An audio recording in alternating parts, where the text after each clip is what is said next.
Yemek okulumuza hoş geldiniz. Bir meydan okumayla yine sizlerle beraberiz. Sanki televizyonmuşçasına açtım ama bilmiyorum neden öyle oldu. Sizden epeyce gelen ya tavuk dünyası, tavuk dünyası, tavuk dünyası diye belki onlarca belki de yüzlerce mesaj var. O yüzden bugün yine sizi kırmıyorum. Tavuk dünyasının en çok sipariş edilen galiba ikincisi olan curry'li tavuğunu yapacağım. Birkaç tane diğer güzelliğini de hafif de değiştirerek ufak tefek yeni ipuçları verme niyetindeyim. Yanındaki makarnayı daha evvelki videomda yaptığım için kendimce curry'li başka bir curry'li kremalı bir makarna yapacağım. Ve de yanında salatasıyla tam bir menü hem de çok ekonomik bir fiyata olacak inşallah. Eğer kanalımızı seviyorsanız, eğer bu videoları seviyorsanız ve kanalımıza abone değilseniz sizden ricam aşağıdan abone olmanız. Bu bizim için çok kıymetli, çok da mutlu edersiniz. Videomuzu da beğenirseniz beğenmeyi de ne olur unutmayın. Sipariş olarak buraya getirmiyorlar. O yüzden bizim ekipten Bekir gidip alacak. O sırada o alana kadar ben de yapabilecek miyim? Zaten siparişi başlamadan evvel verdim. O yüzden aslında vaktim daha da az ama daha da az olsun istedim. 30 dakika içerisinde hepsini bitireceğiz. 2 kişilik kocaman ziyafete dönüştürebilecek miyiz? Hazır mıyız? Başlayalım mı Tunç? Başlayalım. Hadi bakalım. Okey. Şimdi o zaman start'a da bastım. Hiç Burak'ın ekstra saniyesine koymadım. 29.56 oldu bile döndük.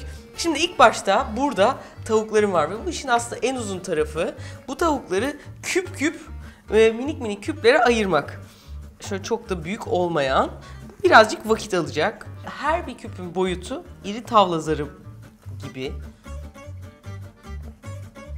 Gerçekten 4 dakika tavuğu küp küp yapmak sürdü. 4 dakika olmamıştır, 3 falan olmuştur da. Şimdi tavukları koydum. Tavuğun içerisine 2 diş sarımsak koyacağım. Normalde bunu böyle şunu da yapabilirsiniz. Bu tavukları böyle yapıp marine etme işini bitirip parça parça böyle küçük torbalarda mesela hafta sonu aile evine gidiyorsanız mesela yatakhanedeyse veya işte hafta sonu daha fazla vakit oluyor, hafta içi çalışırken vakit olmuyorsa bu tavukları böyle hazırlayıp ben böyle minik buzdolabı poşetlerinin içerisine koyuyorum yani hem tavuğu hem kıymamı falan filan. Pişireceğimiz kadar parça çıkarıp kullanmak mümkün. 5 dakikada falan hazırlanıyor. Şimdi bunu böyle koydum. Ellerimi yıkıyorum. Ellerim tavuklu diye sonra diğer baharatlarını koyacağım. 1 tatlı kaşığı tuz, çay kaşığı karabiber, sarımsağıyla beraber. Hep muhakkak böyle bir parça bir kekik tadı oluyor tavuk dünyasında. Bir böyle çay kaşığı kadar da hafif bir kekik tadı olsun diye bu kadar da kekik. Genelde bu hazır yani dışarıdan aldığımız yemeklerde hep böyle bir ekşimsi lezzet arttıran bir tat da oluyor. O yüzden yaklaşık da 2 çorba kaşığı beyaz üzüm sirkesi. Bunu güzelce karıştırıyoruz. Bu lezzetler birbirine geçsin diye çok azıcık da zeytinyağı ekleyeceğim. 1 çorba kaşığı kadar da zeytinyağı ekliyorum. Bu karışım bu tavuğu bekledikçe daha lezzetlendirecek güzel bir karışım. Bu kenarda dursun. Şimdi bu curry'li olacak. Curry içinde curry'nin birazcık açılmaya ihtiyacı var. Yaklaşık 1 çorba kaşığı curry kullanacağım. Aslında hazır satılan curry karışımlarının hepsi birbirinden farklı oluyor. Yeni bahar gibi bir çeşit baharat değil, hani dolma baharı gibi bir baharat karışımı. Her markanın, her firmanın farklı oluyor. Böyle siz kokusuna bakarak kendinize en davetkar gelen curry'yi seçin. Bunu böyle bir karıştırıyorum. Bu yağda birazcık açılsın. Bu asıl fark ettirecek şey bu olacak. Bir taraftan makarnaya başlayacağım. Sonra tavuğa geçeceğim. Tavuk biraz daha lezzetlensin diye. Mantarlarımı da şöyle kesiyorum. Dakikamız ne? 21 dakika. Daha 10 dakika olmadı. Normalde onlar böyle daha küçük hafif turşumsu mantar kullanıyorlar. Ama biz direkt etin lezzeti hafif geçsin diye klasik mantarı 4 parça ayırıyorum. Diriliğini ve mantarlığını koruyabilsin istiyorum aslında. Mantarlarım tamam, tavuğum tamam. Artık ellerim de temiz. Pardon, kafam da karıştı. Önce makarnayı yapabilirim. Şimdi burada kaynamış suyum var. Tencere coslayacak biraz. Klasik bir makarna suyu yapmak istemiyorum. Bunun içerisine bir parça tabii ki hani tuz koyacağım makarnayı pişirirken. Bunun haricinde birazcık da köri koyacağım.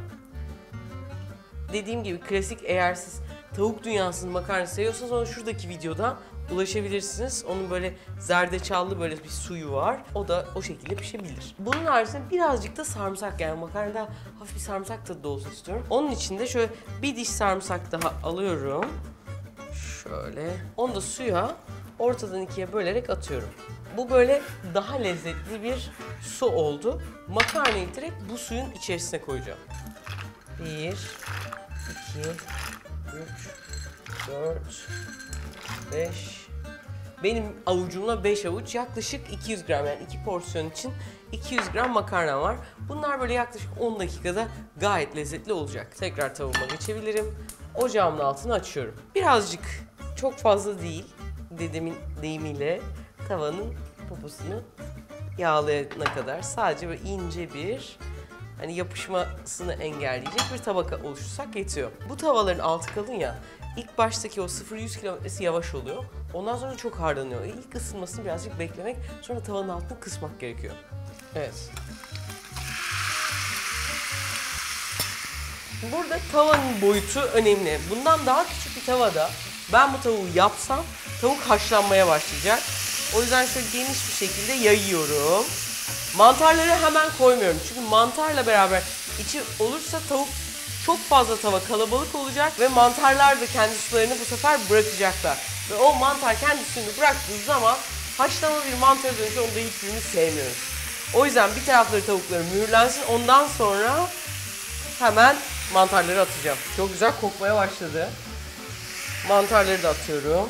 Birazcık kavrulacak. Daha köriyi koymuyorum çünkü böyle bir parça üstleri kahverengileşecek, lezzetini alacak. Köri ondan sonra girecek.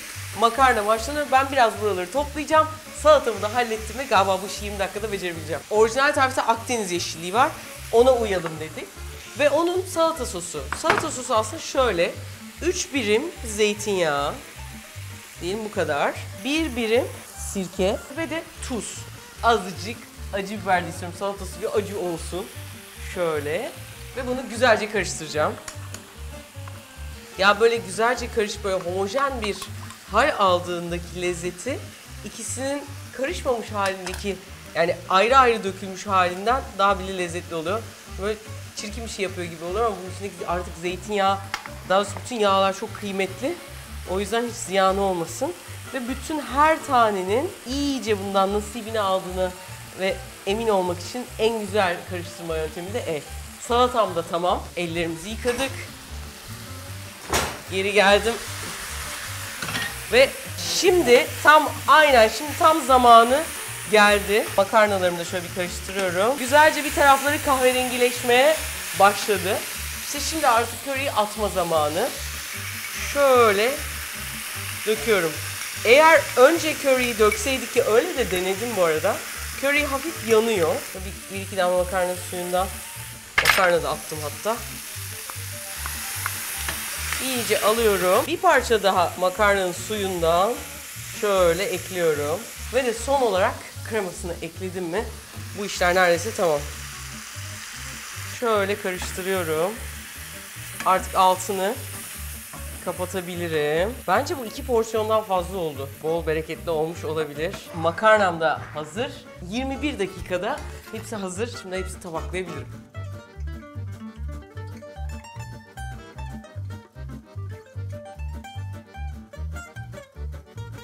Hala tavuğumun içerisinde inanılmaz lezzetler var.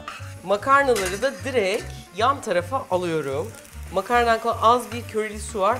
Onu da bir çorbanın içine falan ekleyebilirsiniz. Aklınızda olsun. Kalan kremamı da direkt içerisine böyle atıyorum. Makarna aslında gerçekten böyle bir parça sulu olduğunda güzel. O yüzden böyle kuru gelirse size bir parça bu tencerenin içerisindeki sudan da ekleyebilirsiniz. Biraz da bizim burada güzel taze kekiğimiz var. Taze kekikleri de ekledim mi? O yeşillik tabii ki işin biraz rengini değiştiriyor.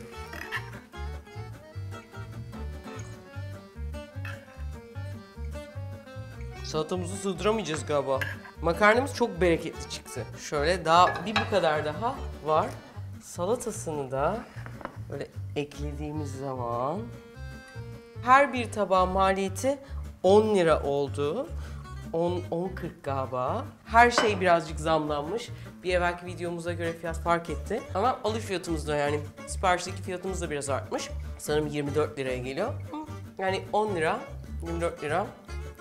Mutfakta 20 dakikalık eğlence. Galiba geldi mi tavuk dünyamız? Tavuk dünyamız geldi. Teşekkür ederiz efendim, sağ olun. Evet. Malzememiz ekmek varmış. Ekmek koymadık bak. Ekmeği 1 liradan bence düşmemiz lazım. Ve böyle. Biraz porsiyonu az mı sanki? Onların az olmayabilir, bizim biraz fazla olmuş olabilir. O yüzden bence tam aynı boyut olsa 7,5 liraya falan geliyor olabilir. Artık yiyebilir miyiz? İstediğinden başla hocam. Hocam ben de evde mesela denediğim zaman benim tavuğum böyle çok kuru kuru oluyor. Böyle boğazıma takılıyor falan. Çok güzel bir soru aslında. Hani bir karışım yaptık ya sarımsaklı falan. Sen orada yoktun galiba ama sarımsaklı bir karışım yaptık. Önce ilk marine etme. Onu idealde onu böyle 4-5 saat bekletirsen sirke işleyecek ve onu iyice yumuşatacak. İkincisinde nasıl pişirdiğin. Yani yüksek ateşte çok da böyle kalabalık yani işte 4 kişiyi bir tavaya o tavukları koyup doyurmaya çalışırsan o zaman işte tam böyle şey yapmadan suyunu bırakıyor, onu sonra çekiyor ve daha kuru kuru oluyor. Bir de makarnaya bak makarna çok farklı. Bizimkinin makarnası daha lezzetli. Neden? Daha böyle yani bunda çok krema tadı gibi bir şey geliyor. Bunda böyle daha birbirine geçmiş tatlar. Daha keyifli. Onda krema var mı emin değilim. Var mıydı? Bana bunda çok krema tadı geliyor. Yoktu. Yok mu? Yok. Aa.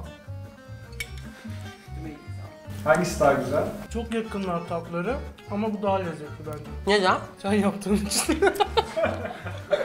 Durumlar böyle. Umarım hoşunuza gitmiştir. Hoşunuza gitmişse videomuzu beğenmeyi. Refika abla ben bunu yapamıyorum. Refika ben bunu yapmak istiyorum. Refika bunun tarifini verdiğiniz bir şey varsa onları lütfen aşağı yazmayı. Kanalımıza da abone değilseniz abone olmayı lütfen unutmayın. Görüşürüz. Hacı Vatım, Karagöz'üm. çok güzel bir tavuk dünyası yaptık. Vıy vıy vıy vıy vıy. Bunun gibi daha çok videolar varmış bu kanalda. Hatta bir tane başka bir tavuk videosunu da buradan izleyebilir misiniz Tavuk Dünyası? Kanalımızı da beğendiyseniz Karagöz'e ve Hacivat'a çok kötü bir taklidiyle buradan selam çakmış olabiliriz ama onlara böyle de olsa hatırlamak istedik. Kanala abone olmak istiyorsanız buradan abone olabilirsiniz.